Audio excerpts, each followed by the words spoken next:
The Hurt Business is over. Braun and Shane McMahon will fight in a steel cage at WrestleMania, and the women's division takes another turn for the worse. All that and more right here on your Raw review. Stay tuned.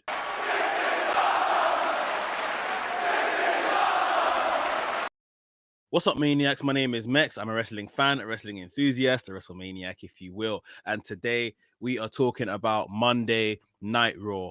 Wasn't the best of shows, I'll tell you that from now. But, you know, it's Road to WrestleMania. We kind of got to watch it. But just because we're just like 2 weeks out from WrestleMania, I expect them to be really pulling it out of the bag on these last few shows. Not the case tonight. Poor stuff with some very questionable decisions, which I'm going to talk about in just a second. So stay tuned. And in case you didn't know, right here at WrestleManiac UK, I discuss everything that's WWE and AEW. So if this sounds like the place for you, please make sure you hit the subscribe button and hit the notification bell as well, so you get notified each and every time I drop a new video.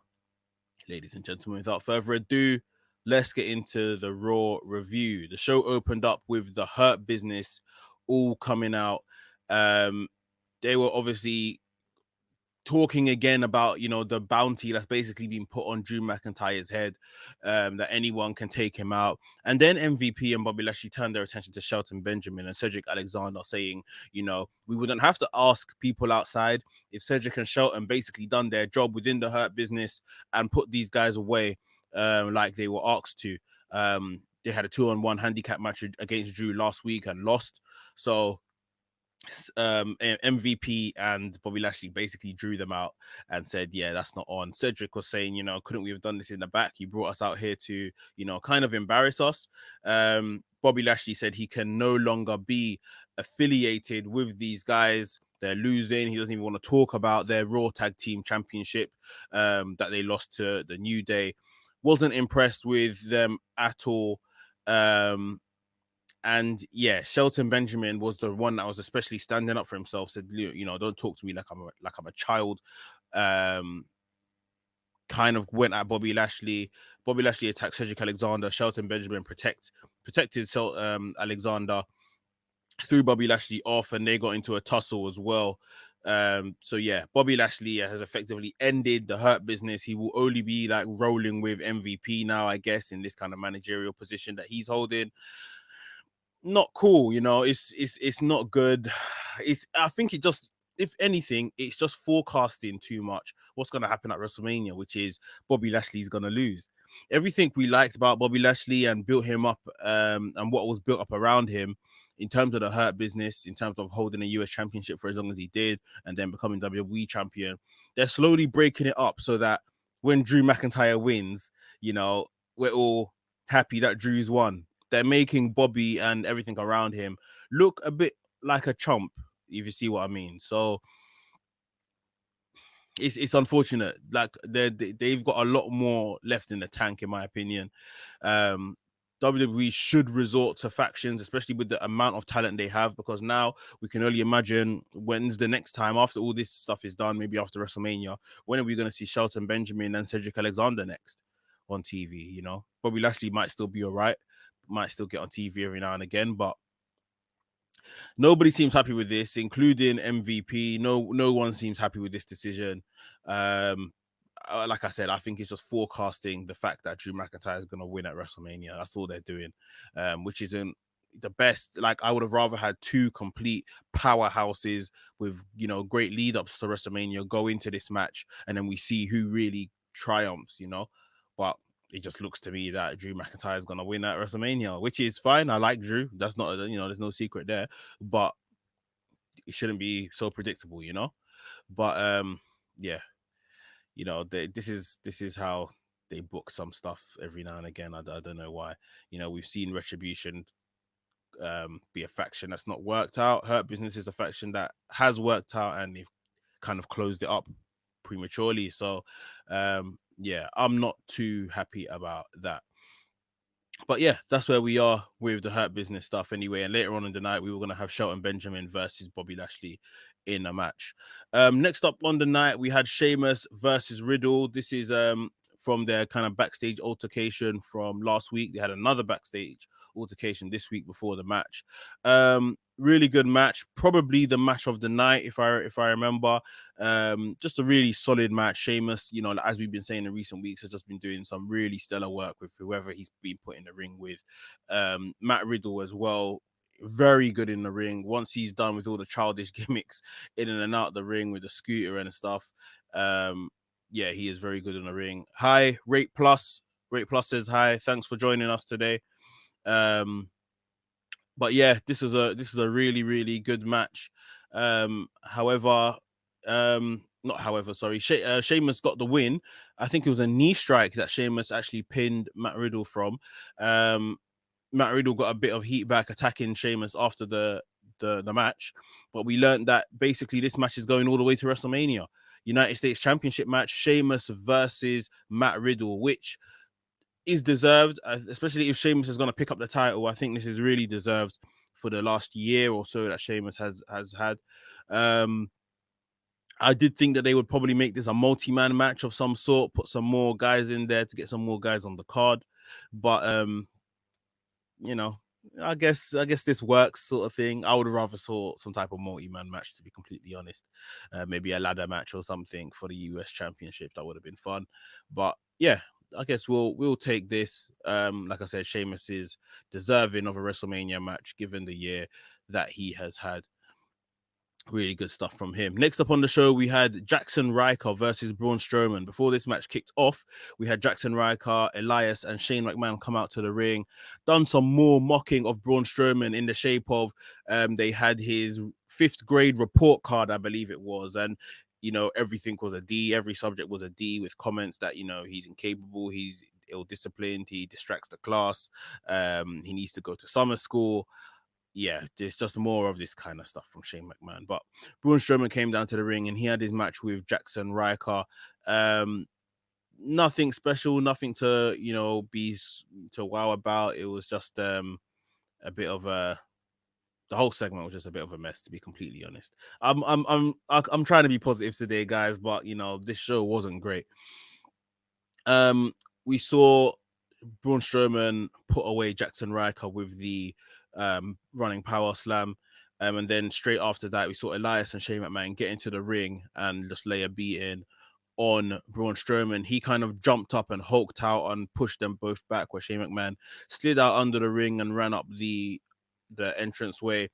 Braun Strowman took to the mic and said, you know, Shane McMahon, you said that we can have any kind of match that I wanted. So to prevent these guys from getting involved, the Eliases and Jackson Rikers of the world, we're going to have a steel cage match at WrestleMania, which is I'm looking forward to, because, you know, it's not often, we don't really see, you know, we may see every now and again a Hell in a Cell at WrestleMania, but we don't often see a steel cage match at WrestleMania. At least in recent history, we haven't seen a steel cage match at WrestleMania. So interested to see that. Shane will still maybe find somewhere to jump from or something like that. We'll see.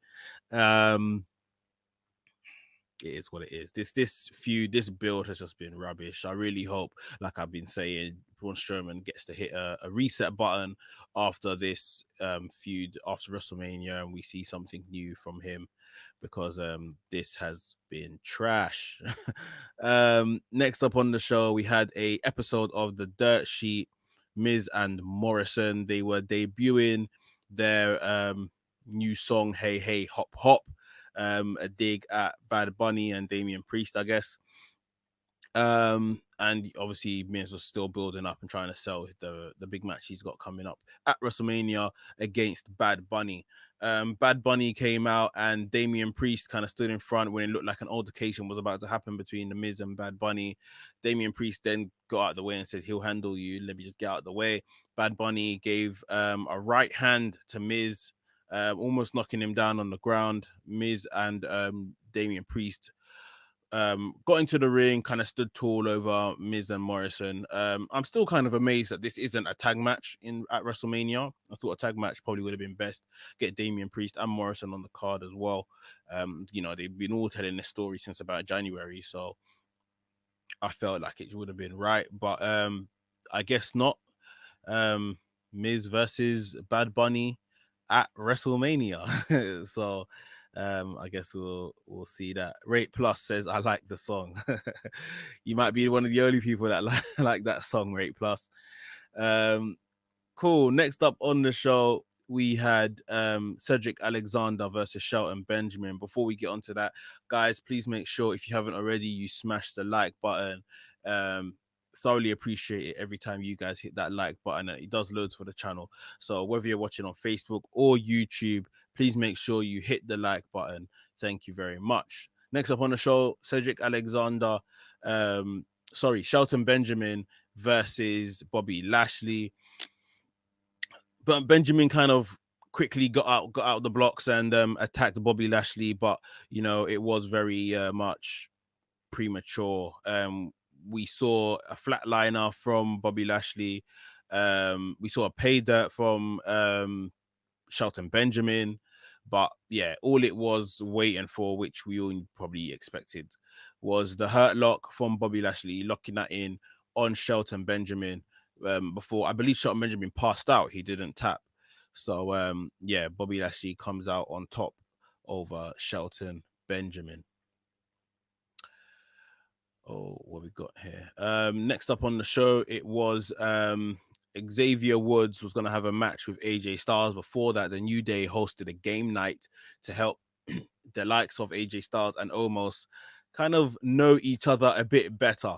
Because obviously, yeah, we know in previous weeks they don't really know each other at all. So they played charades. They played like a game of Pictionary. Omos really wasn't participating, despite AJ Styles drew the sun and Omos had to guess what it was and he didn't even guess. So maybe this is their way of keeping him like a serious big man, a serious character. But we will see. But yeah, Xavier Woods and AJ Styles went on to have this match. Decent, nothing special. It didn't last for too long before Omos got involved with, I think he done something to Xavier Woods. I think dropping Xavier Woods over the top rope. So yeah, that kind of obviously threw the match out. We saw a few spots from him, like I think a choke slam or like something like that, or big spine buster, a power bomb, just to show that he's, I guess, been in training and what he's gonna do at WrestleMania, what he's capable of doing at WrestleMania.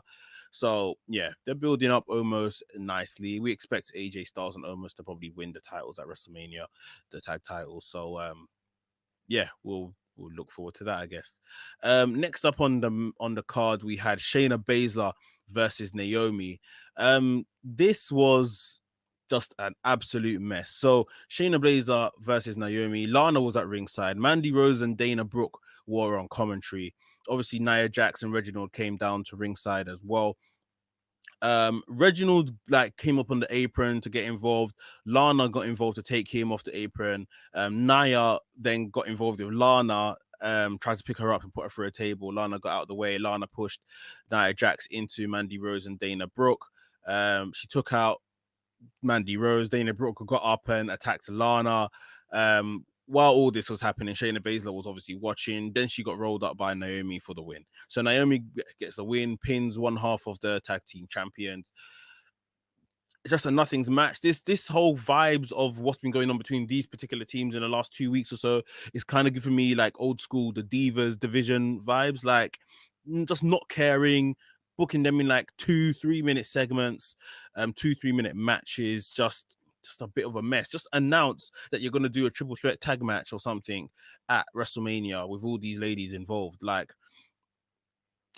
just announce it. You see what I mean? Like, these segments aren't good, and you're not even giving them any real time. You're not giving the matches any time.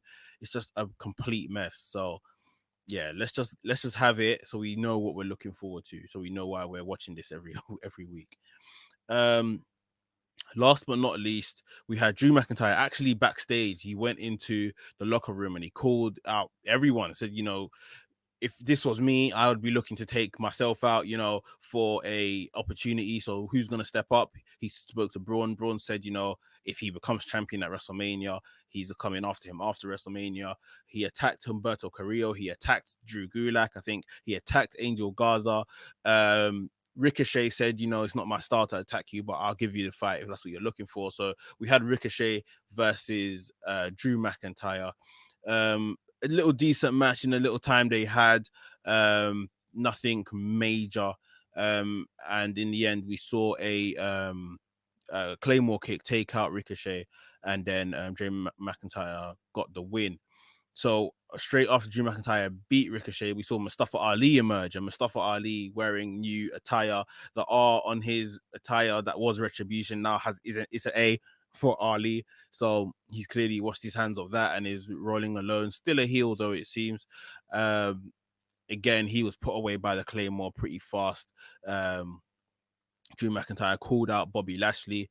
As he called out Bobby Lashley and Bobby Lashley came out to the ring, he was still having words with Bobby Lashley, saying that you're running scared, you're getting people to do your work for me, I thought you were almighty, this, that, and the other. We saw Baron Corbin from SmackDown come over and he attacked Drew McIntyre, kind of laid out Drew McIntyre, gave him end of days and all sorts. Bobby Lashley then came and locked Drew McIntyre in the Hurt Lock, and I think locked him in it several times, maybe about 3 times. And yeah, that was the show. Posed over his body. That was it, guys.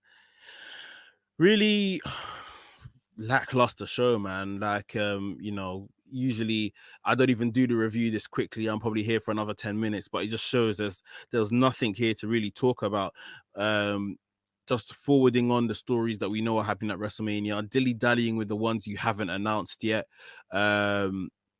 Really foreshadowing a lot of the decisions that will probably be made at WrestleMania. Wasn't good. Like, it just wasn't good. There was even a segment, before I forget, with Asuka and Rhea Ripley doing a contract signing.